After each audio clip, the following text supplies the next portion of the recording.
All right, so the next sheet set that we're going to create is a profile sheet. Very similar to the way we did the grid sheet. You're gonna go up and just click on create sheet set. Now, if you don't have a plan set, you need to do that first. But we already have the plan set, so we're gonna add another sheet set for the profiles to this plan set. So I'm gonna click on create sheet set. It's gonna come up and it's gonna ask me for a sheet set name, so I'm just gonna call this profile. So again, you probably wanna put a project name or maybe the road. Actually, this might be the, whatever road name I'm doing set. So I could select that. The type is going to be profile instead of grid. Our paper size will stay the same. We'll use landscape, and we'll select the corridor that we're going to use here. We'll pick this Wildbrook corridor. Right. So you can see that you've got a corridor for the profiles. You got to select that particular plan. So I'm going to click profile, or I'm sorry, that corridor is Wildbrook, and I'm going to click OK. So once I click OK, what it's going to do is going to create another plan set, and that plan set is here in this case again called profile, and you can see that it creates a new view tab or a new view, and it sets up my plan and profile sheet. So my plan is above, my profile is down below. Now down below you also have a series of settings. And in those settings controls a lot of information. So the only way to really get comfortable with these is kind of go through and pick on each setting, make some adjustments, and learn what each setting does. So the first thing under plottable area you can see is that it sets up the offset. It draws the border, so if you want to see what border they're talking about, if you uncheck that, you give it a second, it'll actually show the border disappearing from the view up above. Okay. Is that middle line there. So if I click back on draw border, it'll come back. Now there's some, yellow buttons here, yellow dots that just show up that if you hover over them, it'll tell you that the section can't fit within that view. So you may have to make some adjustments in some settings to your properties here. Okay. If we go to sheet layout, we can see here the width, the height. Again, this is the column width and the column height, which basically is setting up the sheet itself. You can adjust the scale. So I've got a horizontal scale of 10 and a vertical scale exaggeration of 2. So if I wanted to set this to a 50 horizontal scale, and maybe we can do 50 and 5 or something like that, I could come over here and change that variable as well. So as soon as I change to 50, you can see that it actually changed up above. So again, you want to play with these, kind of see what's going to work for you. Let's go back and set this to, we'll set this to 10, and we'll keep the vertical exaggeration at 2. Now you can adjust that, of course, as you see fit, depending on the sheets. And if you use this scroll bar, you can scroll through your sheets and see, where your stations are and how it's going to look. Okay.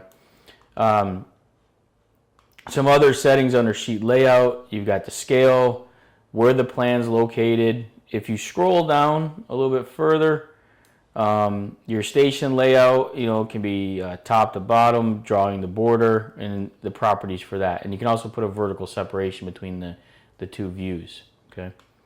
Under profile diagram, you can adjust the profile information here.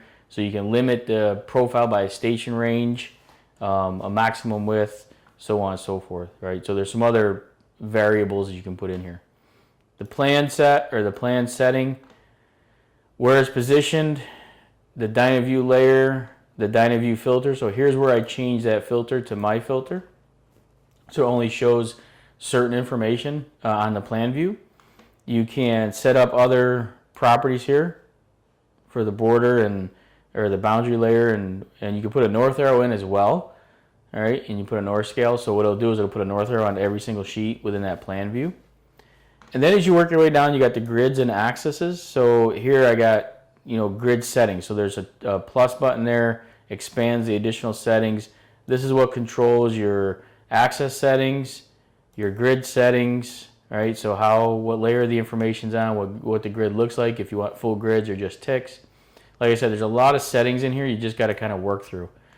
The labels, station labels, how they're applied, what style is being used, whether they're drawn or not drawn. You can rotate them.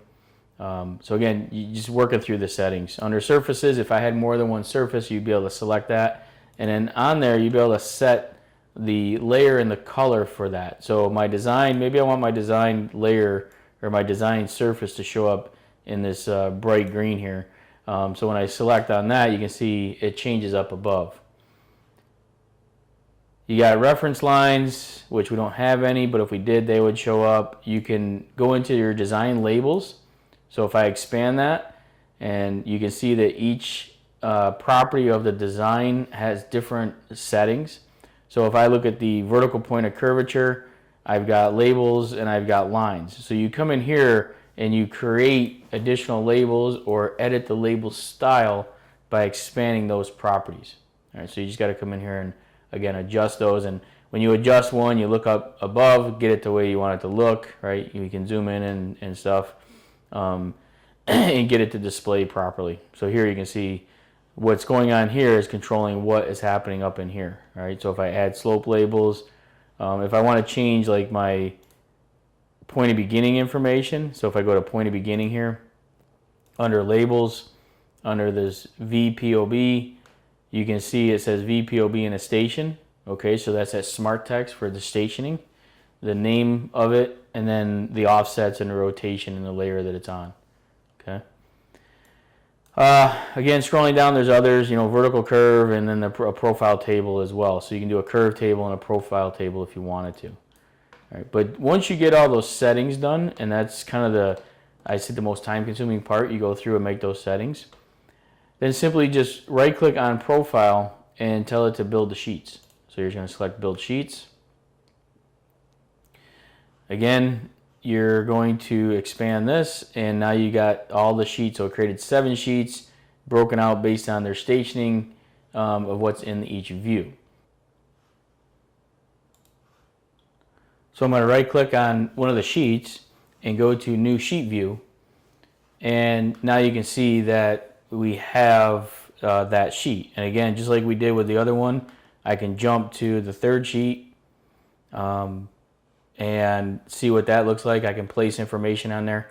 Now again, what I might want to do is go back to the settings, and in the settings I can come back and adjust this because I got to still make room for my title block, right?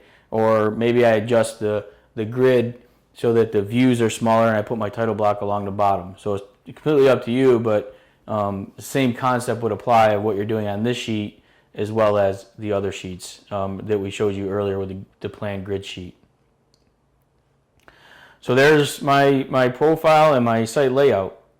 So now that I have those, the next thing I might want to do is create my cross sections. So again, what information you have will depend on what's in your project and what you have visible. So let's go ahead and create the cross section sheets.